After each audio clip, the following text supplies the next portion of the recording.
আসসালামু আলাইকুম। তো আমার হাতে একটি ফোন আছে, Oppo A3s। দেখতে পাচ্ছেন কোনো রিডিং নিতেছে না চার্জে লাগাইলে, এবং ফোনটাও চালু হচ্ছে না। তো এটা এক দোকানদার থেকে ফিরে আসছে, পরবর্তীতে আমার কাছে নিয়ে যাচ্ছে। এটা নাকি ফ্লাশ করতে হবে। তো আমি চার্জে লাগিয়ে দেখলাম কোনো চার্জ নেয় না, এবং ফোনটা কোনো বুট করে না। তো এখন আমি ফার্স্ট যে চেকটা দেব, যে ব্যাটারিতে চার্জ আছে কত, এবং ফোনটা শর্ট আছে কিনা। তো প্রথম অবস্থায় আমি ব্যাটারির ভোল্টেজটা চেক দিব। দেখেন এখানে 3 ভোল্টে চার্জ আছে, 3 ভোল্ট। তো আমার ফোনটা চালু হইতে মিনিমাম 3.7 ভোল্ট লাগবে।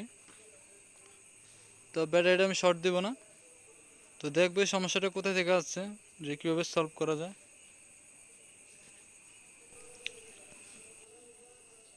তো এখানে আমি কোনো শর্টিং পাইতেছি না। তো দেখবো হাফ শর্টিং আছে কিনা, না নর্মাল আছে। এখানে রিডিংটা নর্মাল আছে।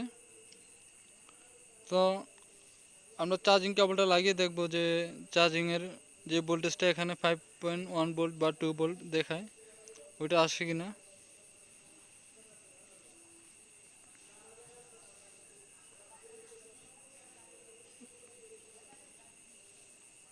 তো দেখতেই পাচ্ছেন এখানে 1.1 ভোল্ট, তাহলে আমাদের চার্জিং লজিকের সমস্যা। তো প্রথম অবস্থায় আমরা চার্জিং পোর্টটা চেঞ্জ করব, করে দেখব যে সমস্যাটা সলভ হয় কিনা। তো ধৈর্য সহকারে ভিডিওটি দেখবেন, ইনশাল্লাহ ভালো লাগবে। আর যারা যারা আমার চ্যানেলে নতুন আছেন, আমার চ্যানেলটি সাবস্ক্রাইব করে দেবেন, পাশে থেকে বেল আইকনে ক্লিক করে দেবেন। আর যারা যারা নতুন নতুন টেকনিশিয়ান এবং কাজ বুঝতেছেন না, তারা আমার ভিডিওটি দেখবেন। কারণ দেখলে আপনারা কিভাবে আমরা ডেড ফোনগুলো আইডেন্টিফাই করি, সমস্যাটা কোথা থেকে আসছে আইডেন্টিফাই করি। আমার ভিডিওগুলো দেখলে আপনারা ফোনগুলো এভাবে মেরামত করতে পারবেন। হয়তো সামান্য সমস্যা বা বড় ধরনের সমস্যা আপনারা বুঝতে পারবেন আমার কাজের থিওরিগুলো দেখে দেখে। তো পুরোপুরি ভিডিওটি দেখবেন এবং ধৈর্য সহকারে দেখবেন, এবং ভালো লাগলে লাইক করবেন, কমেন্ট করবেন এবং শেয়ার করে দিবেন।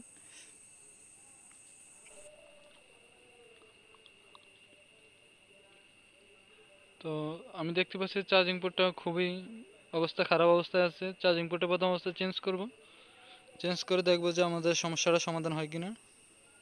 ভিতরে কার্বন ধরে আছে এবং মুইসে ধরে গেছে।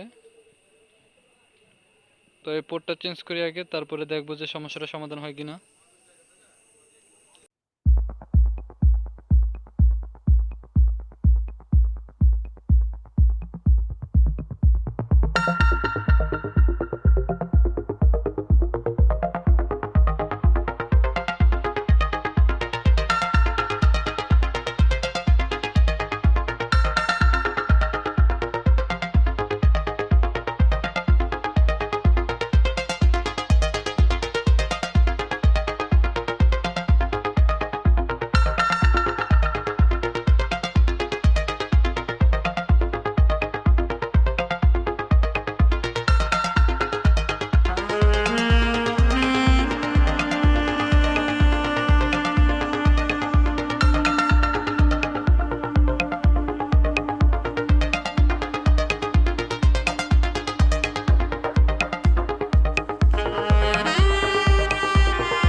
ফোনটা লাগানো শেষ, এখন আমার চেক দেওয়ার পালা যে চার্জটা হয় কিনা বা চার্জের লোগোটা আসে কিনা। আমি কিন্তু কোনো প্রকার ব্যাটারি শর্টিং করি নাই বা শর্ট দেই নাই। তো এই অবস্থায় আমি ফোনটা চার্জে দেব। দেখতেই পাচ্ছেন চার্জের লোগো চলে আসছে, দেখতেই পাচ্ছেন ব্লিঙ্কিং করছে। তাহলে আমাদের ব্যাটারিটা পুরোপুরি খালি অবস্থায় আছে। তো কতক্ষণ অপেক্ষা করব যে চার্জটা উঠে কিনা এবং ফোনটা চালু হয় কিনা।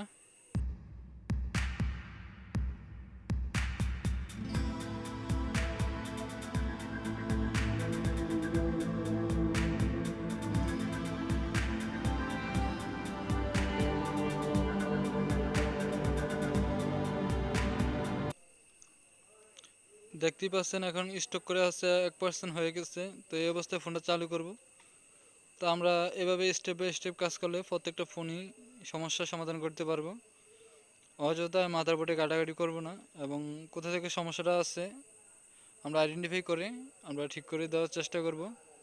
পাওয়ার IC, CPU, MMC, charging AC, lighting AC, কোনো জায়গায় হিট দিব না, নেটওয়ার্ক এসি সেকশনে হিট দিব না, কারণ হিট দিলে কোনো ফোনগুলোর মেরামত হবে না। সমস্যাগুলো যে জায়গায় থেকে আসছে ঠিক ওই জায়গায় আমরা কাজ করব, আদার্স কোনো জায়গায় কাজ করব না। তাহলে আমরা প্রত্যেকটা কাজই সাকসেস হব। তো আজকের ভিডিওটা এই পর্যন্ত। সবাই ভালো থাকবেন, সুস্থ থাকবেন। আল্লাহ হাফেজ।